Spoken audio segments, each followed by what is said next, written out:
Yes, the Governor of the Reserve Bank, Dr. Philip Lowe, has told a Senate committee hearing the JobKeeper program should be extended beyond its current finishing deadline of September. The idea that the global economy and the domestic economy is going to be sufficiently recovered by September is frankly living in denial. So we accept that the government has to work its way through this, but it should be providing a very assured message to the Australian people that it's got some plans in place. That is Brendan O'Connor, the Opposition Employment Minister, responding to Dr. Philip Lowe. And the 6-month wage subsidy scheme has a built-in review date coming up in June. We've been hearing about that a lot. And an announcement of an extension or tapering off of the payments could come then. Now, hitherto, haven't said that term in a while, the Treasurer and the Prime Minister have in no way suggested an extension will be happening, even when the 60 billion extra money was found that hadn't been spent due to that accounting error. But the state of the economy and thus the likelihood of an extension to JobKeeper will depend on consumer confidence, something local finance and financial analyst Martin North says will be in short supply in September. Martin North, the Principal of Digital Finance Analytics, joins us now. Hello, Martin. Martin, how you doing? Hello. How you there? Yeah, good. All right. Yes, I'm here. So what do you think about that? Do you think the JobKeeper program should be extended or tapered off after the current September deadline? Well, to put it simply, if there is no continuation or tapering, there's going to be a horrible cliff. And that means that a lot of households and a lot of businesses who are being supported currently will suddenly find that they fall into a black hole. So there has to be some tapering, some continuation. And we can't assume that the economy is going to somehow bounce back magically to where it was pre-COVID. So, yeah, absolutely, more support is required. Should be targeted, but you can't just walk away. So when you say a cliff that'll come up in September, is that just because of the JobKeeper, JobSeeker programs not extending, or is there other things that leading to that? Well, there's a load of things. So, for example, many of the banks are extending interest and mortgage capital repayment holidays on mortgages for a few months. That's going to stop in September currently. There at the moment, of course, there's free childcare and those things are available, not necessarily forever. There's a whole litany of things that are suddenly going to come to an end. Yeah, I guess for people who have had like rental deferrals and that sort of thing as well, for people who are renting. Yeah. Exactly. Yeah, I was going to say, if you're renting, you're getting help. If you're, with a mortgage, you're getting some help. Even, for example, holiday repayments on credit cards, things like that. All that's going to end. So there has to be a recognition that the economy is not going to snap back to its pre-COVID condition, and that the recovery is going to take a long, long time. And not all sectors of the economy, not all locations are adequately and appropriately going to be able to be, supported in the same way, possibly. But there has to be some bridge. There had to be some extension. Well, let's talk about that. You said targeted. What industries need this support the most, and why do you think? Yeah, well, I think we've got to look at the tourist sector. If you think of down the south coast of New South Wales, there are many people who got hit by the bushfires and now hit by no tourists.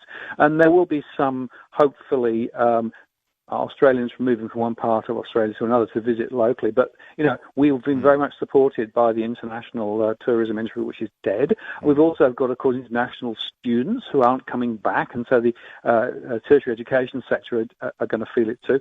And I also think there are a number of other smaller businesses. For example, in the construction sector, there's more than 1 million people working in construction, but many of those are small businesses in their own right, and many of them are looking at limited work ahead.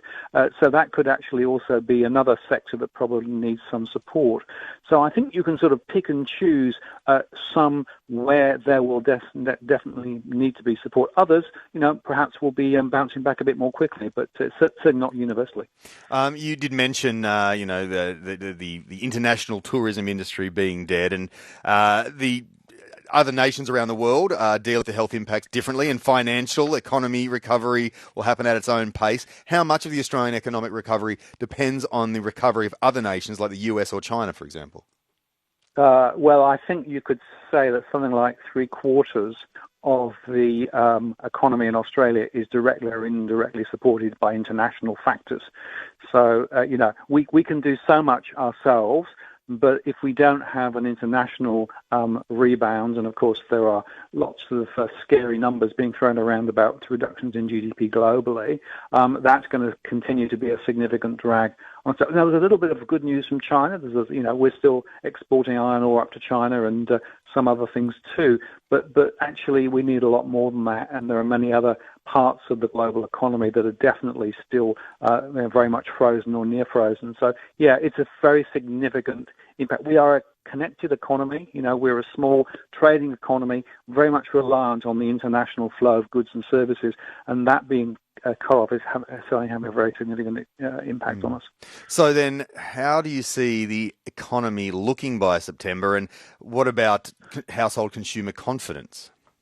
Yeah, well, I think the problem is, unless they actually start signalling quite early that there is going to be some, movement beyond that, people will actually get quite nervous. I'm seeing it in my surveys already that households who are actually getting some support are worried about what happens when that support disappears. And so they need to signal early if they're going to actually maintain a level of confidence, which is up a little bit from its lows from a few months back, but is still well down on where it was previously.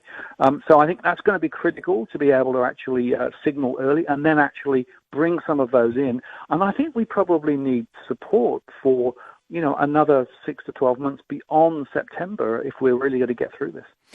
And how long then do you expect the economic recovery to take? I mean, Dr. Lowe said a shadow is going to hang over the economy for some time after the health crisis had passed. Well, I mean, the RBA is already saying at the end of next year, unemployment will have a 7 in front of it rather than a 5. So that means we're going to have more unemployment than currently. But I was listening just now to the Fed, who basically said they'll be bond buying for at least 5 years.